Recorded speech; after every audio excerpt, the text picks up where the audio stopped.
আজকের দিনটা খুব ভালোভাবে সুস্থভাবে কাটুক। এটাই আজকে তো শ্রাবণ মাসের সোমবারের দ্বিতীয় সোমবার, তো তাই যাচ্ছি বাবার মাথায় জল ঢালতে। তো চলো তোমাদেরকে সেখানে নিয়ে যাচ্ছি। তো বাড়িতে পুজো দেওয়া হয়ে গেছে আমার, বাড়িতে পুজো দিয়ে মানে শাড়িটা পরে তো বাড়িতে পুজো দিতে পারবো না, তাই বাড়িটাকে নাইট করে পুজো দিয়ে নিলাম। আর এখন যে শাড়ি পরে যাচ্ছি বাবার মাথায় জল ঢালতে। আমরা বাড়ির সামনেই যাবো, দূরে কোথাও যাবো না, কারণ বাড়ির সামনেই যেহেতু একটা মন্দির আছে, তো সেখান থেকে যদি দূরে যাই কেমন লাগে, তাই না? এই বাড়ির সামনেই আমি জল ঢালতে যাচ্ছি। তো চলো বাড়ির থেকে বেরিয়ে তারপর দেখো আমি মন্দিরের সামনে চলে আসলাম। আমাদের বাড়ির থেকে মন্দিরটা কিন্তু পাশাপাশি বলা চলে, পিছনে যে দেখতে পাচ্ছ ওটা দিয়েছি। আবার দেখো মন্দিরেও আসলাম। আমি কিন্তু এটা শ্রাবণ মাসে প্রত্যেক বছরই করে থাকি, বাড়িতেও পুজো দিই প্লাস আমাদের মন্দিরে এসেও পুজো দিয়ে থাকি। তোমরা সকলেই নিশ্চয়ই এরকমটা করো, তো আমিও কিন্তু এরকমই করি। আর যে দেখো মন্দিরে এসে প্রথমে তোমাদেরকে বাবাকে দর্শন করে দিচ্ছি। আমাদের এখানকার বাবা কিন্তু খুব মন্দিরের ভিতরে দেখো এক পাশে রয়েছে মা, এক পাশে রয়েছে বাবা, তো মা বাবাকে কিন্তু তাই পাশাপাশি রাখা হয়েছে। আমি তারপর একটু মন্দিরটাকে ভালো মতন দেখে নিচ্ছিলাম যে সবকিছু পরিষ্কার আছে কিনা। তারপরে দেখলাম যে না, পরিষ্কারই রয়েছে, কারণ যেহেতু শ্রাবণ মাস সকলে পুজো দিচ্ছে এই কারণে। তারপর আমি চলে আসলাম মন্দিরের পিছনে কলাপাতা ছিটতে ঠাকুরকে প্রসাদ দেওয়ার জন্য। আর যে দেখতে পাচ্ছ আমাদের মন্দিরটা কিন্তু নতুন তৈরি হচ্ছে, তাই একটু এরকম দেখতে লাগছে। আগে একটা ছোট মন্দির ছিল, এখন ওটাকে ভেঙে অনেক বড় করে মন্দিরটা তৈরি করা হচ্ছে। আর আমার মাম্মাকে দেখতে পেলে ও আমাকে ভিতরে দেখতে না পেয়ে আমাকে খোঁজাখুঁজি শুরু করে দিয়েছে। আর এই যে তারপরে আমি ভিতরে এসে বাবাকে স্নান করিয়ে দিচ্ছি।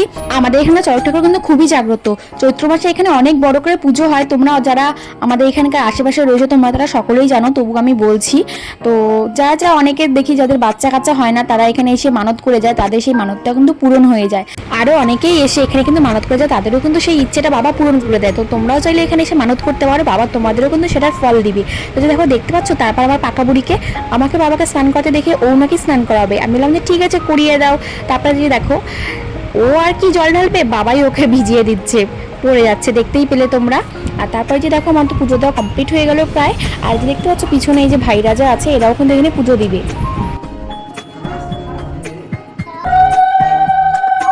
আর তারপর আমার ভিতরে পুজো দেওয়া কমপ্লিট হয়ে গেল। আর এখন আমি বাইরে চলে আসলাম, এখানেও একটা শিবলিঙ্গ রয়েছে, এখানেও পুজো দিতে।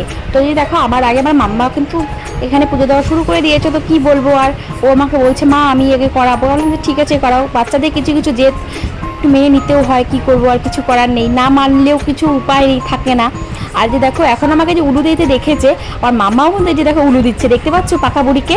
এত পাকা বুড়ি, মাঝে মধ্যে কাণ্ড দেখে আমরা হাসতে হাসতে পাগল হয়ে যাই। সত্যি বলছি, একটা বাচ্চা যদি কারো থাকে না বাড়িতে, তার যতই দুঃখ কষ্ট থাকুক যাই থাকুক, সেই বাচ্চাটার মুখের দিকে তাকিয়ে মানে এরকম কাণ্ড করবে যে তখন তোমার দুঃখ সব চলে যাবে। আর এদিকে আমার পাকা বুড়ি আমাকে কিন্তু ঠিকঠাক মতো পুজো দিতেই দিচ্ছে না, ও সমস্ত জল ঢেলে ঢেলে শেষ করে দিচ্ছে। তো কি বলবো, আর তো কিছু করার উপায় থাকে না, বললামই তো। তো যে দেখো এখন ওর বাবাকে বললাম যে আমার তো পুজো দেওয়া হয়ে গেছে, তুমিও একটু এখানে জল ঢেলে দাও। ভিতরে যদিও একবার জল ঢেলেছে, আবার তবুও বললাম যে জল যেহেতু আছেই তো ঢেলে দাও। তারপরে যে দেখো মাম্মার আর পুজো দেওয়া কমপ্লিট হচ্ছে না, আমার হয়ে গেল তবুও আর ওর হচ্ছে না, ওর বাবার সাথে ও দিচ্ছে আবারও।